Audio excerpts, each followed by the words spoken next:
O acordo de paz entre os Estados Unidos e o Irão foi finalizado e o Estreito de Hormuz foi reaberto. E o petróleo afundou 4% para mínimos de 2 meses com esta notícia. A SpaceX, tal como deves saber, entrou em bolsa avaliada em 1,77 bilhões de dólares na maior estreia de sempre na Wall Street. Isto fez com que Elon Musk tornasse o primeiro trilionário na história. 42 procuradores gerais nos Estados Unidos abriram uma investigação formal à OpenAI 7 dias depois do seu pedido de IPO. E o governo norte-americano forçou a Anthropic a desligar o seu modelo de inteligência artificial mais avançado em todo o mundo. Portanto, tudo isto e muito mais neste PT Market News. A notícia que moveu os mercados foi a confirmação do acordo de paz entre os Estados Unidos e o Irão. Nos termos previstos, inclui um cessar-fogo de 60 dias, o levantamento do bloqueio naval norte-americano e a reabertura do Estreito de Hormuz. O Irão comprometeu-se a não obter armas nucleares e, em troca, os Estados Unidos vão suspender sanções sobre o petróleo e a petroquímica iranianos. Os futuros do S&P 500 saltaram 0,8% e da Nasdaq subiram 1,3% com a notícia. Passando ao petróleo, o barril afundou para mínimos de 2 meses com o desbloqueio do Estreito de Hormuz à vista. A reabertura de Hormuz remove o principal risco geopolítico que pressiona o preço do crudo desde o início do conflito. Em paralelo, a SpaceX entrou em bolsa numa operação histórica. A empresa de Elon Musk fixou o preço da oferta pública inicial em 135 dólares por ação,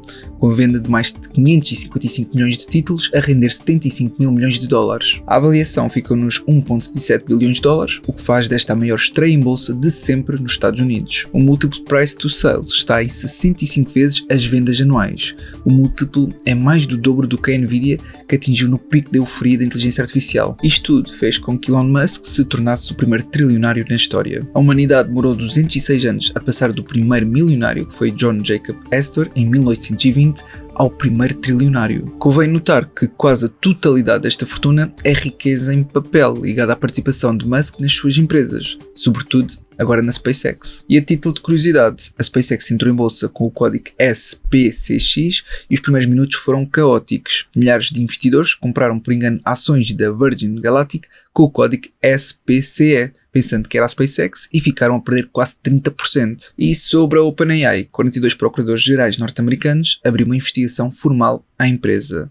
O pedido de entrada em bolsa tinha sido apresentado 7 dias antes do início da investigação. A Procuradoria de Nova York enviou uma intimação alargada à OpenAI em nome da coligação, exigindo registros sobre a publicidade e outras práticas. E no caso da Anthropic, o governo norte-americano forçou a empresa a desligar o seu modelo mais avançado em todo o mundo. O secretário do Comércio americano enviou uma carta a ordenar a suspensão imediata do Cloud Fable 5 e do Cloud Mythos 5. A justificação oficial foi a proteção da segurança nacional, com base na obrigação de impedir o acesso de cidadãos estrangeiros a estes modelos. A Comissão Europeia reagiu a dizer que a decisão reforça a necessidade da União Europeia construir soberania tecnológica própria, e a Anthropic enviou equipas para Washington para tentar resolver o problema com a Casa Branca. Passando ao mercado de ações e aos earnings da semana, a Oracle apresentou resultados acima do que era esperado, mas as ações afundaram 11%. O fluxo de caixa livre, portanto o free cash flow, ficou negativo e a empresa anunciou planos para captar mais de 20 mil milhões de dólares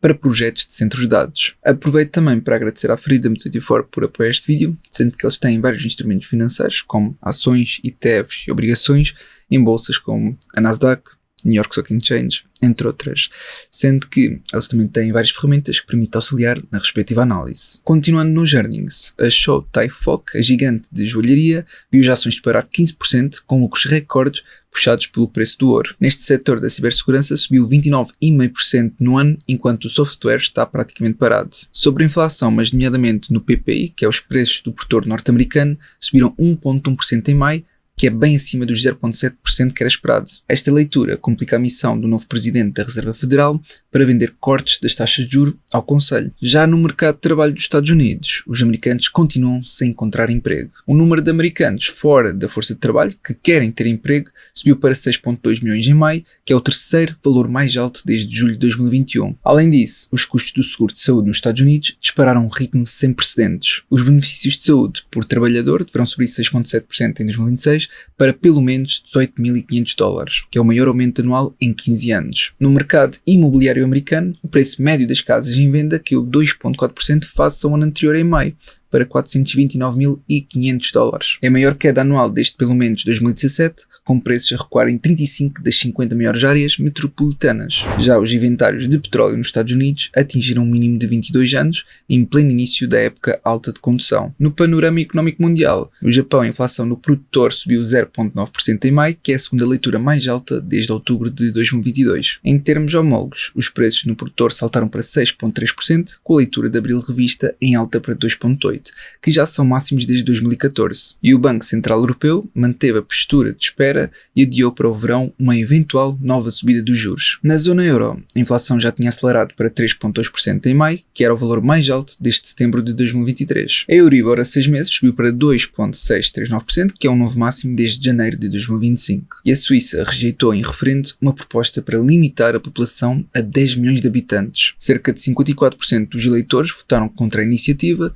depois dos alertas das associações empresariais para o risco de falta de mão de obra. E a Coreia do Norte, que é a economia mais isolada do mundo, terá crescido 3,7% em 2024, segundo as estimativas do Banco da Coreia do Sul. É o ritmo mais elevado em 8 anos, impulsionado pelas vendas de armamento à Rússia e pelo comércio com a China. Na geopolítica, depois do acordo com o Irão, a tensão regional não desapareceu por completo. Israel atacou Beirute na mesma manhã em que estava a ser finalizado o acordo com o Irão, gerando ameaças iranianas de retaliação. Trump criticou publicamente o ataque israelita e o primeiro-ministro de Israel, dizendo que não devia ter acontecido. E Zelensky discutiu com Trump as negociações de paz para a Ucrânia, com o envio de emissários norte-americanos à Rússia já agendado. No setor das criptomoedas, o Japão prepara-se para abrir um mercado de fundos cotados de criptomoeda avaliado em 6,4 mil milhões de dólares. A autoridade reguladora japonesa está a preparar fundos cotados à vista, com grandes bancos a desenvolver novos produtos. E a Casa Branca quer aprovar o projeto de lei sobre a estrutura do mercado de criptomoedas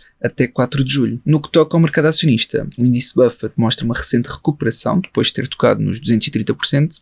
Agora é uma questão de entender se irá recuperar e chegar novamente perto ou nos 240%. E quanto ao índice do medo e da ganância, continuamos em níveis de medo, mas já próximos do neutro. Para finalizar, deixo uma nota para os principais earnings que irão sair na próxima semana, com destaque para a FedEx no dia 23 e um destaque especial para a Micron no dia 24. Já em Portugal, o pacote laboral do governo continua no centro da polémica e os salários médios em Portugal estão cada vez mais próximos do salário mínimo, num fenómeno a que os economistas chamam de compressão salarial. Os especialistas defendem que o salário mediano só descola do mínimo com aumentos de produtividade e mais investimento estrangeiro. Por outro lado, a Bolsa Portuguesa vai passar a ter opções sobre 4 cotadas do PSI após mais de 20 anos. O Governo aprovou também um decreto-lei que reduz para 10% o capital mínimo necessário para entrar em Bolsa, transpondo normas europeias. Sobre a privatização da TAP, o presidente da Confederação do Turismo de Portugal, que é o Francisco Calheiros, defende que devia ter sido total. Calheiros lamenta ainda a exclusão da Açores Airlines, que é uma companhia do grupo SATA,